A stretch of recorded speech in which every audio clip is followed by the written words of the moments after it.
आप सभी का स्वागत है। तो अपनी पिछली वीडियो में हमने माइटोसिस इन एनिमल सेल्स को बहुत डिटेल में डिस्कस किया था, लेकिन आज हम लोग वही सेम एस्पेक्ट प्लांट सेल्स में देखेंगे। So just like animal cells, plant cells को भी डिवाइड करना पड़ता है ताकि प्लांट की ग्रोथ हो सके। तो प्लांट सेल्स की डिवीजन में जो कि स्टेजेस इन्वॉल्व हैं और जो भी प्रोसेस होता है, इसको ओम लैब्स के प्लांट सेल माइटोसिस चार्ट में बहुत अच्छे से रिप्रेजेंट किया गया है with vibrant colours and with brief description of all the stages.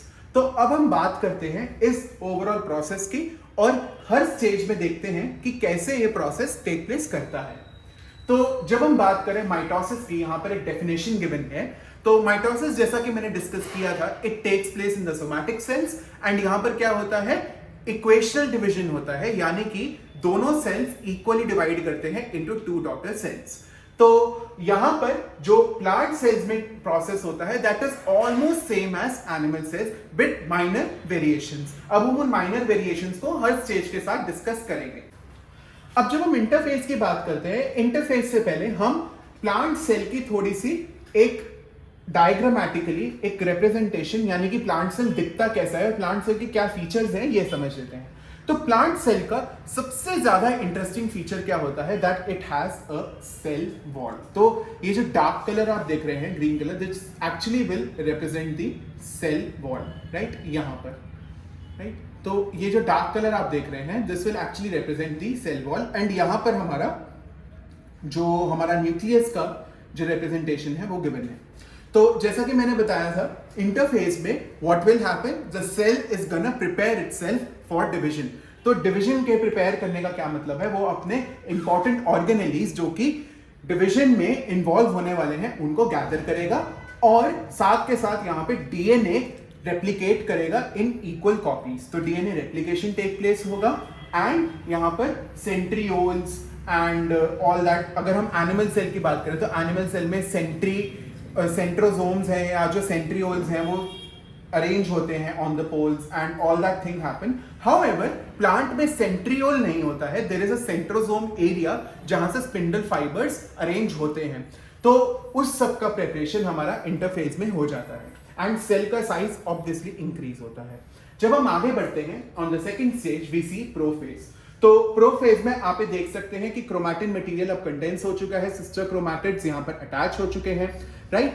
और यहाँ पर हमारा क्या है, न्यूक्लियर मेम्ब्रेन प्रॉपरली डिसअपियर हो जाता है, न्यूक्लियोलस डिसअपियर हो जाता है एंड स्पिल्टन फाइबर्स यहाँ पर फॉर्म होना शुरू हो चुके हैं। आप यहाँ पर इसकी विजुअलाइजेशन जो कि माइक्रोस्कोप में आपको दिखेगी वो यहाँ पर बहुत इजीली देख पाएंगे, राइट।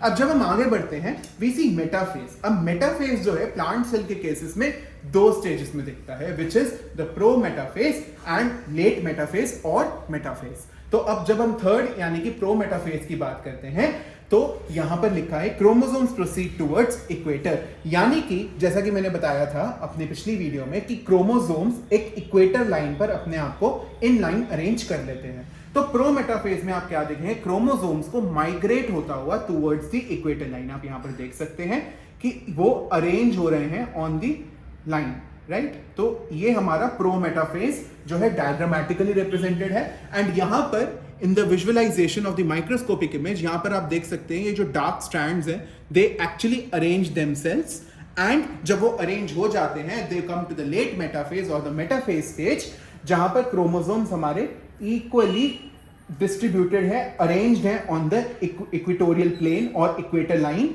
और यहां पर भी आप देख सकते हैं in the microscopic image we can see the same thing happening, right. तो अब मेटाफेज पर क्या हुआ, स्पिंडल फाइबर्स यहां पर आएंगे और अटैच हो जाएंगे, राइट। अब यहां पर आप देख सकते हैं सारे स्पिंडल फाइबर्स यहां पर अटैच हो चुके हैं, राइट। तो और ये कहां पर अटैच होंगे, सिस्टर क्रोमैटिड के सेंट्रोमेयर्स पर, राइट, बिल्कुल सेंटर पार्ट में। अब हम आगे बढ़ते हैं towards the fifth stage which is the anaphase. तो एनाफेज में क्या होता है, जो हमारे पोल्स की तरफ स्पिंडल फाइबर्स सिस्टर क्रोमैटिड्स को पुल करते हैं and chromosomes equally on both the poles divide होना शुरू हो जाते हैं। आप देख सकते हैं कि यहां पर पुल हो रहा है एंड यहां पर जो सिस्टर क्रोमैटिड्स हैं वो इक्वली डिवाइड हो रहे हैं and they are migrating towards the both the ends of the cell. तो यहाँ पर आप माइक्रोस्कोपिक इमेज भी बहुत इजीली देख पा रहे होंगे एंड यहाँ पर these are the poles and the sister chromatids are getting separated. And जब हम आगे बढ़ते हैं टीलोफेज में, तो टीलोफेज में क्या होता है, हमारा जो कि स्पिंडल फाइबर्स हैं और जो हमारे क्रोमोसोम्स जो सिस्टर क्रोमैटिड्स हैं वो पोल्स पर पहुंच चुके हैं एंड हमारा न्यूक्लियर मेम्ब्रेन जो है वो रीअपियर होना शुरू हो गया है एंड हमारा जो न्यूक्लियोलस है एंड जो सेल्स हैं वो एक्चुअली साथ में असेंबल होने शुरू हो गए, तो daughter cells are started forming. अब टीलोफेज में हमने देखा कि हमारे जो सेल्स हैं वो न्यूक्लियस फॉर्म कर चुके हैं एंड हमारा जो सेल है वो साइटोकाइनेसिस अगेन टेक प्लेस करता है एंड 2 डॉटर सेल्स फॉर्म हो जाते हैं। यहाँ पर आप देख सकते हैं टीलोफेज को माइक्रोस्कोपिक इमेज में, यानी कि ये देखिए ये पोल्स पर हमारे क्रोमैटिड्स यानी कि सिस्टर क्रोमैटिड्स पहुंच चुके हैं एंड न्यूक्लियर मेम्ब्रेन अपीयर होना शुरू हो जाता है which actually represents the 2 cells and इसके बाद ये सेल साइटोकाइनेसिस के थ्रू डिवाइड हो जाएगा। So this was a brief representation of plant cell mitosis जो कि हमें इस चार्ट में बहुत इजीली देखने को मिली। इस चार्ट के रिगार्डिंग और इस प्रोडक्ट के रिगार्डिंग आपकी कोई भी क्वेरी हो आप दी गई मेल आईडी पर हमें संपर्क कर सकते हैं ऐसे ही और इंफॉर्मेशन के लिए। और क्योंकि हम इन सभी स्टेजेस को आपको एक परमानेंट स्लाइड के थ्रू भी बहुत अच्छे से एक्सप्लेन करेंगे, तो उन वीडियोस को भी देखने के लिए हमारे चैनल के साथ बने रहिए और हमें लाइक शेयर एंड सब्सक्राइब जरूर कीजिएगा। Thank you so much.